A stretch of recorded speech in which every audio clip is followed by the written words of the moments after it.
You don't collapse, you don't scream, you just fade slowly, quietly, until one day there's nothing left to feel. That's how it begins for millions of men over 60. Not with a heart attack or a warning sign, but with a slow erosion of something vital. You don't notice it at first. You brush it off as aging, as stress, as life.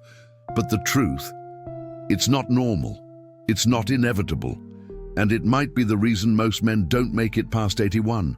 What if everything you were taught about aging, about pleasure, about strength, about manhood was wrong? What if the real danger wasn't outside your body, but inside, quietly waiting for you to forget who you are? This isn't just about living longer. It's about staying alive, here, now, and in every part of you that still wants to feel. You wake up one day and something feels off. Not pain, not illness, just a strange emptiness. You're still breathing, walking, maybe even smiling, but a small piece of you is fading, quietly, gradually. And the scariest part? You've learned to accept it as normal, but it's not. This is how it starts for so many men over 60, not with a heart attack or a cancer diagnosis, but with an invisible drift, a slow, silent erosion of vitality. You stop chasing the things that once made you feel alive. The fire dulls, the appetite shrinks, not just for food, but for life itself. The drive to connect, to feel, to explore your own body and pleasures, it starts to vanish. And most men never notice until it's far too late. You might think, I'm just getting older. But that phrase has robbed millions of men of their final decades. What if aging wasn't meant to feel like this? What if this slow disappearance of energy, passion, and physical intimacy wasn't inevitable, but optional? Because here's the truth. Many men don't die from disease. They die from disconnection. Disconnection from their own bodies, from pleasure, from curiosity, from the little sparks that keep the mind and heart young. And while society teaches you to push those needs down, science says ignoring them shortens your life. Let that sink in for a moment. The minute you stop, honoring your body's language, those small, quiet invitations to explore, to touch, to feel, the systems inside you begin to decline. Circulation weakens, hormones crash, muscle mass shrinks, and a dark cloud forms over the brain. You're still functioning, sure, but you're no longer thriving. And yet, this epidemic goes unspoken. Men are taught to tough it out, to man up, to pretend desire belongs to the young and not to them. So they sit in silence. They suffer in silence. And they die, sometimes years earlier than they should have, not because their hearts gave out, but because their will did. But what if you could turn that around? What if the key to adding years to your life wasn't just in pills, doctors, or diets, but in something far simpler, far more human? Pleasure, not the kind that's flashy or performative, the kind that starts with you, quiet, honest, free from shame. What if that was the missing ingredient? Because the longer we ignore this part of ourselves, the faster we fade. And the faster we fade, the easier it is to believe this is just how it ends. But is it really? Or is your body still whispering something, waiting for you to finally listen? You've probably seen it in someone close to you, maybe a brother, an old friend, or even your own reflection. That look in their eyes that says, they've stopped expecting anything new. They eat, they sleep, they get through the day, but they're no longer connected to anything that makes them feel alive. And that's the part no one talks about. When a man over 60 starts pulling away from physical pleasure, he's not just giving up intimacy. He's giving up oxygen for the soul. He's cutting off the very fuel that keeps his heart pumping and his brain alert. Most won't say it out loud. They'll blame stress or aging or some medication. But deep down, there's a quiet decision being made. I don't need that anymore. And that lie is deadly because this disconnection has a cost, a real measurable cost, not just in mood or mindset, but in blood pressure, testosterone, bone density, even immune strength. The body doesn't take it lightly when we stop paying attention to it, and it responds the only way it knows how, by slowing down, withdrawing, shutting doors we once thought would stay open forever. But it's not just biology, it's emotional. Men who stop engaging with their own sense of pleasure often find themselves feeling invisible, not just to others, but to themselves. And when you feel invisible, you stop showing up in your own life. You cancel plans, you avoid the mirror. You forget how good a deep laugh or a slow touch can feel. And piece by piece, your spirit shrinks. We're not wired to live that way. Human touch, self-exploration, intimate connection, these aren't luxuries. They're as essential to long life as movement, food, and clean air. Yet for many men, this truth is buried under layers of shame, old rules, and outdated ideas about masculinity. You may have been taught that after a certain age, these things don't matter anymore, that they're childish, or dirty, or selfish. But what if they're sacred? What if reconnecting with your own body, on your terms, with no guilt or performance, is exactly what your heart, your mind, and your future are craving? The research is clear. The more men stay physically and emotionally connected to themselves, the lower their risks of depression, stroke, heart disease, and memory loss. This isn't about vanity, it's about vitality. So before you write it off as just a phase of life, ask yourself, when was the last time you felt completely present in your body? Not out of duty or routine, but out of curiosity, out of desire, because if it's been a while, you're not broken. You're just overdue for a reunion. Somewhere along the way, pleasure became taboo, not just in society, but inside our own skin. It became something to hide, to suppress, to sacrifice in the name of maturity. As if the pursuit of joy, sensation, and connection had an expiration date, and men past 60 were expected to give it all up without protest. But here's what no one told you.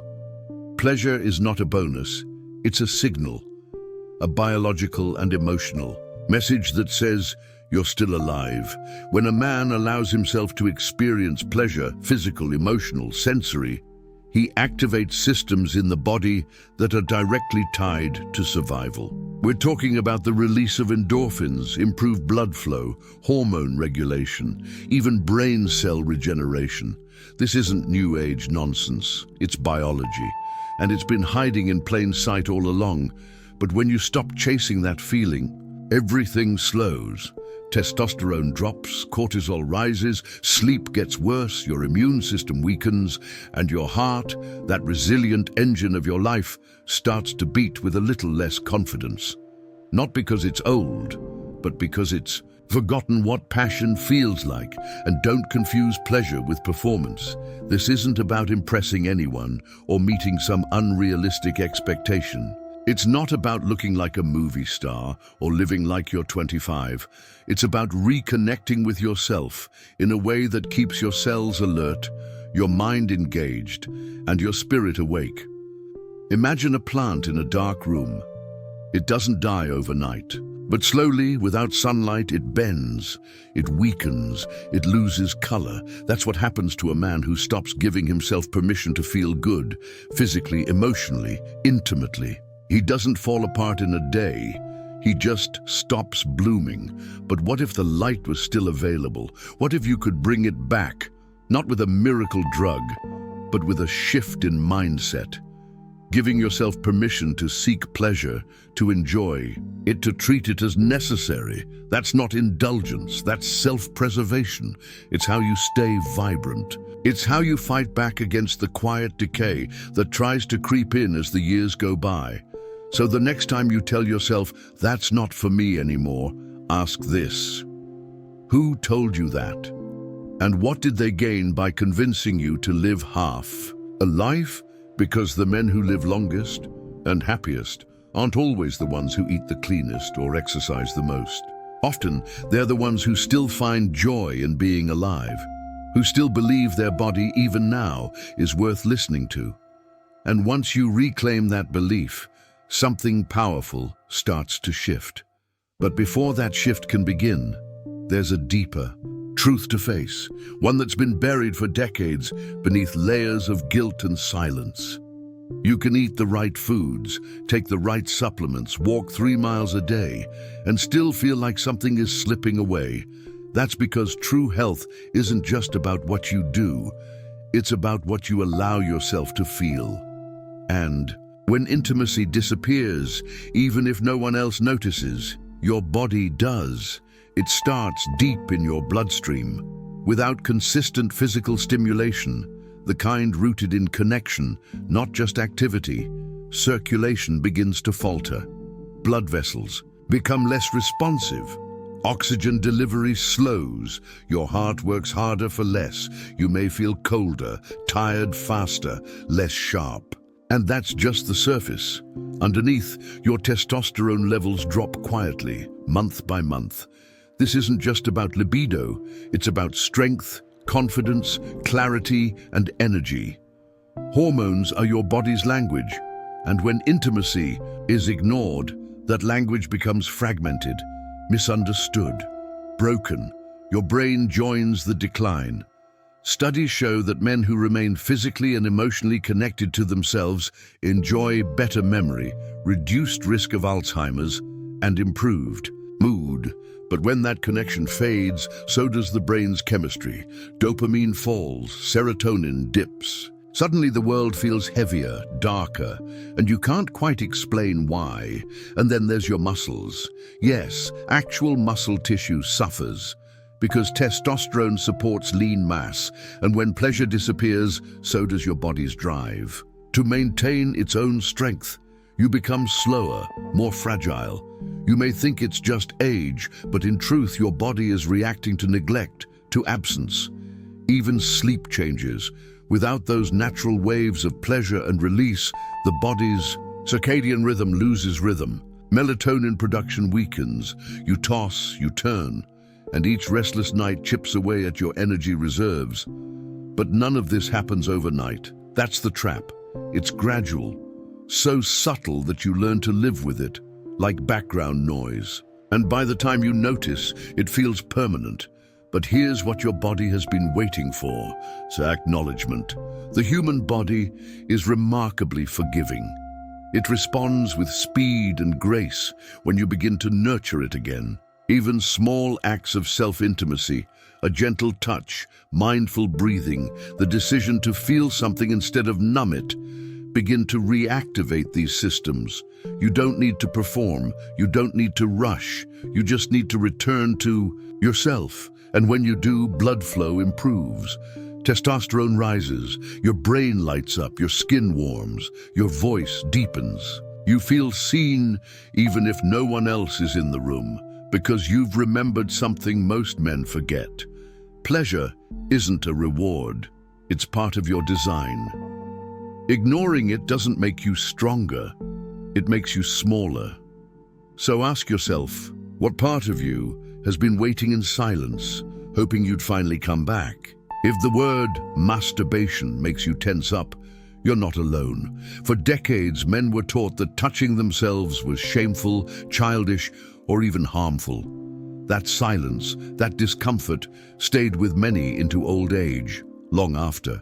Their bodies stopped caring what anyone thought. But let's set the record straight. Self-pleasure is not a sign of loneliness or desperation. It's a vital form of self-care, especially after 60, when the body changes and access to partnered intimacy may not be as frequent. Solo pleasure becomes more than an option. It becomes a lifeline, and your body knows it. When done consciously and without guilt, masturbation helps regulate blood pressure, boost testosterone, and release a powerful mix of chemicals like dopamine and oxytocin. These aren't just feel-good hormones, they're healing agents. They reduce stress, improve sleep, support brain function, and perhaps most importantly, they help you stay connected to your own body. And yet so many older men avoid it. Why? Because of a lifetime of messages that said it was wrong, that after a certain age, sexuality becomes irrelevant, that self-pleasure is selfish. But science, real, credible, peer-reviewed science, says the opposite. Men who engage in regular, mindful solo pleasure report higher satisfaction with life, better emotional stability, stronger immune function, and even better mobility. But this isn't about fantasy or escape. It's about presence, about slowing down enough to feel what your body needs, about exploring not out of habit but out of intention. There's no goal to hit, no performance to measure, no one to impress. It's just you and a body that has carried you through decades of life, with all its joys, battles, regrets, and triumphs. When you choose to honor that body with touch, you send a message that it still matters, that you still matter. And for men over 60, that message can be life-changing, because self-pleasure isn't just about climax. It's about listening, reconnecting, reclaiming ownership over a part of you that's been ignored or buried for too long. And the benefits aren't only physical, they're deeply emotional. You begin to feel more grounded, more in tune, more at peace with who you are and where you are in life. The shame starts to fall away, the fear loses power, and in its place something else grows: confidence. Soft, steady, enduring confidence. So no, this isn't just about sex. It's about healing. And before you dismiss this as something young men do, ask yourself, when was the last time you did something for your body? Not out of duty, but out of kindness. Because what comes next isn't a trick or technique. It's a gentle, powerful path back to yourself, and every man deserves to walk it at least once. Reconnecting with your body after years of silence can feel intimidating. Where do you even begin? This isn't about going back in time or trying to relive your 20s. This is about meeting yourself where you are, right now, with patience, with honesty, and with a quiet kind of courage. Step 1 is simple, but powerful. Create a space where you feel safe, not just physically, but emotionally. Dim the lights, turn off your phone, lock the door if you need to. This moment is for you, and you deserve to feel uninterrupted. Let the room feel warm, quiet, familiar, like a gentle welcome back. Then breathe, not shallow, distracted breathing. Slow, full, intentional breaths, in through the nose, out through the mouth. Let your shoulders drop. Let the tension fall away from your neck and chest. You don't need to rush. You're not trying to achieve anything. You're simply giving your body permission to exist without judgment. Touch doesn't have to mean arousal, not at first. It can mean presence. Start with your hands, your chest, your arms. Feel the texture of your skin. Notice what brings comfort, what makes you feel calm. This is how trust is rebuilt, not with pressure but with gentleness. When you feel ready, allow yourself to explore more. Slowly, without expectation. There's no script here, no right or wrong way to feel. Let your body guide you, not your memories. Focus on sensation, not performance. Curiosity, not outcome. And if at any moment guilt or shame creeps in, pause. Remind yourself, this is natural, this is human. And after everything your body has done for you, after the work, the injuries, the years of showing up, it deserves to be treated with kindness, with appreciation, with reverence. When you do this regularly, even just a few minutes a week, you'll begin to notice subtle changes. Your sleep improves, your focus sharpens, your mood softens. Not because of some magic trick, but because your nervous system starts to feel safe again, connected, aware. This is the real power of self-intimacy. It's not about stimulation alone, it's about attention.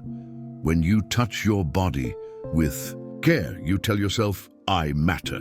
And that message seeps into your bones. End each session not with guilt or hurry, but with stillness. Place your hand over your heart. Breathe again. Say thank you, silently or out loud. That moment of gratitude, of peace, of presence. It's what most men never give themselves. And it changes everything, because you're not just healing your body, you're healing the relationship with your body. And once that bond is restored, something deeper starts to awaken. But even as you move forward, one question remains. What's still standing in your way? You can eat healthier, you can walk more, you can even try to reconnect with pleasure, but if shame still lives in the background, it will quietly pull the plug on all your progress. Shame is the oldest enemy most men carry. It doesn't yell, it whispers. You hear it when you try to slow down and breathe, and something inside says, "You're too old for this." You feel it when your hand reaches for your own body, and that ancient voice returns. "This is wrong." But who planted that voice? Chances are it wasn't your body. It was society, religion, family, friends, movies, a million tiny messages that said real men don't talk about feelings, don't ask for help, and certainly don't explore pleasure past a certain age. And so, over the years, you built a wall, one brick at a time, to protect yourself from being judged.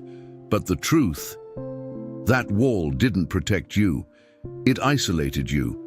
And it's not just shame, it's pressure.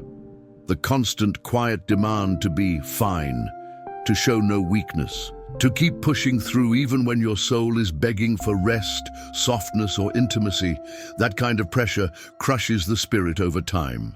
It convinces you that your needs are inconvenient, that you're supposed to endure, not enjoy. And then there are the expectations, the invisible rules that say pleasure has to look a certain way, that you need to perform, to impress, to get it right. So even when you try to reconnect, your mind is filled with doubt. Am I doing this wrong? Should I be faster? Should I be stronger? Let me tell you this. There is no wrong way to listen to your own body. You don't need a partner. You don't need to follow a script. You don't even need to reach a certain result. What you need, what you deserve, is the chance to feel whole again, without noise, without judgment. And yet this is the hardest part for most men. Not the act itself, but the unlearning. Unlearning the idea that pleasure is dangerous, that stillness is weakness, that aging is a slow surrender. These beliefs didn't come from truth, they came from fear. And fear is not your guide, your body is. The good news? Shame doesn't survive in light. The moment you begin to speak to yourself with compassion, the moment you allow space for pleasure, emotion, slowness, the shame begins to lose power. You're not broken, you're not behind. You're just carrying ideas that were never yours to begin with. And when you let go of those lies, something incredible happens. You stop surviving and you begin to live. But before you can truly embrace that life, there's one last truth you need to hear. One that might just change the rest of your story. If you've made it this far, it means something inside you still wants more. More connection, more presence, more life. And maybe no one's ever said this to you, but you deserve that. Not someday, not in another life. Now, you weren't put on this earth to fade quietly.